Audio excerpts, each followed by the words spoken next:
आपके भी सारे काम होते होते रुक जाते हैं? तो रुकिए और इस वीडियो को अंत तक एक बार देख लेना। आपका प्रत्येक काम सफलता की तरफ जाएगा। जहां हाथ धरोगे वो कार्य आपका पूर्ण होगा। कई बार क्या होता है, हम खूब मेहनत करते हैं लेकिन हमें मेहनत का फल नहीं मिलता। हमें बहुत से लोगों के फोन कॉल्स आते हैं कि हम कुछ भी करते हैं, हमारा काम सफल ही नहीं होता। क्या कोई दोष लगा हुआ है? ग्रहों का दोष ब्राह्मण देवता ने बताया, पितृदोष, कुल का दोष, ब्रह्म हत्या का दोष। क्या हम भी ऐसे दोषों से ग्रसित हो सकते हैं? कोई उपाय बताएं कि हमारा काम होते होते क्यों रुक जाता है। दर्शकों,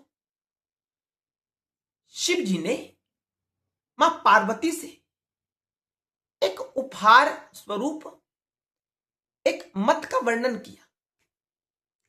उस मत में शंकर जी ने कहा कि अगर कोई साधक या मेरा भक्त, दर्शकों ध्यान रखना, वीडियो के बाद में हम आपको एक गुप्त वार्ता बताएंगे इसी ज्ञान से संबंधित, जो आपको लाभ देगी।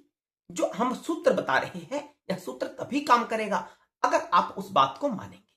दर्शकों, शिव ने कहा कि तत्व ही इस ब्रह्मांड का निर्णय करते हैं। तत्व कौन से? ये जो खाली स्थान है, रिक्तता, इसे आकाश कहा जाता है। उसके बाद वायु यानी हवा। हम सबका आधार क्या है? वायु ही हमारा आधार है। हम सांस लेते हैं ना, सांस नहीं लेंगे तो मृत्यु हो जाएगी। ये पेड़ पौधे जो हम देखते हैं, इसे भी सांस चाहिए। तो सबका आधार वायु। वायु के बिना जीवन नहीं जी सकते।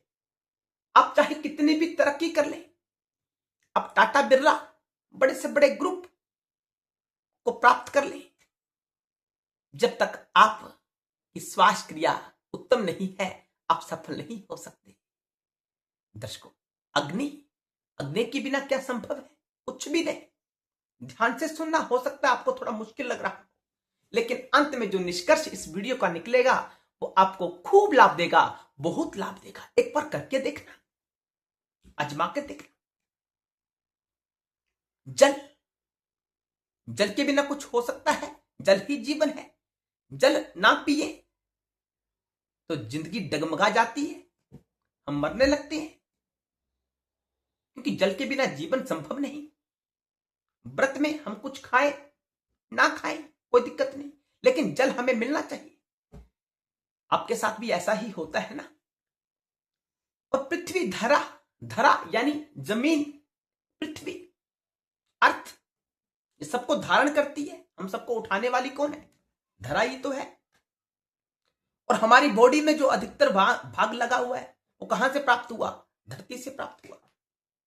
धरती से अन्न उगता है और अन्न को हम प्राप्त करते हैं, और उस अन्न के आधार पर ही हमारा शरीर बन जाता है। और जो मन की वृत्ति होती है वह भी मन से, अन्न से प्रभावित होती है। महापुरुषों संतों ने कहा कि जैसा खाए अन्न वैसा होए मन। बेईमानी से कमाकर हम अन्न खाएंगे तो हमारा हृदय, हमारा मन भी बेईमान हो जाएगा। और एक बार बेईमानी भीतर प्रवेश कर जाए, करोड़ों जन्मों तक भी सुधरने वाली नहीं है। इसलिए समय रहते ईमानदारी से काम करना शुरू करते हैं, तो जैसा हम अन्न खाते हैं वैसा हम बन जाते हैं। दर्शकों, अगर आपके पिताजी ने आपको अच्छा अन्न खिलाया होगा, ईमानदारी से कमाया हुआ, तो आप कभी बिगड़ नहीं सकते। आप कभी गलत मार्ग पर नहीं जा सकते। प्रैक्टिकल है। अपने चारों तरफ नजर दौड़ाकर देखना, कोई इस नियम से बाहर नहीं है। जैसी पिता की कमाई होगी, संतान वैसे ही उत्पन्न होगी। आपने देखा होगा बड़े बड़े घरानों के लोगों के जो बच्चे होते हैं वो कैसे होते हैं? सीधे साधे, जिनकी विवेक सोई हुई होती है। मैं अधिक नहीं कहना चाहता, बहुत बुरी स्थिति है। तो शंकर ने कहा कि हे देवी, तत्व ही इस ब्रह्मांड का निर्णय करते हैं, तत्व के बिना जीवन संभव ही नहीं है। तो श्वास के ऊपर आधारित यह ज्ञान है।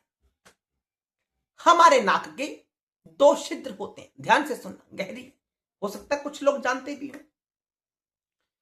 नासिका के 2 छिद्र होते हैं, एक सज्जे साइड वाला, एक खब्बे तरफ वाला। जो लेफ्ट है खब्बा, उसे ईड़ा कहा जाता है, वह चंद्रमा का सूचक है। उसके देवता कौन है? चंद्रमा। पिंगला राइट हैंड, जो नासिका का छिद्र है, उसे पिंगला कहा जाता है, वह सूर्य का द्योतक है। उसका सूचक क्या है? सूर्य। चंद्रमा और सूर्य के योग से ही संसार चलता है। इन दोनों का मिलन, इन दोनों की संधि शिव तत्व के जागरण का समय होता है। वो चर्चा किसी दूसरी वीडियो में करेंगे। अभी इच्छा प्राप्ति हेतु हमारा विषय है कि कैसे आपका प्रत्येक कार्य सफल होगा, जिस काम को हाथ डालोगे पूरा होगा। दर्शकों, हमारा अधिकांशतया या तो स्वर ईड़ा में चलता है, यानी सांस हम नासिका के लेफ्ट छिद्र से लेते हैं, या हम राइट छिद्र से लेते हैं।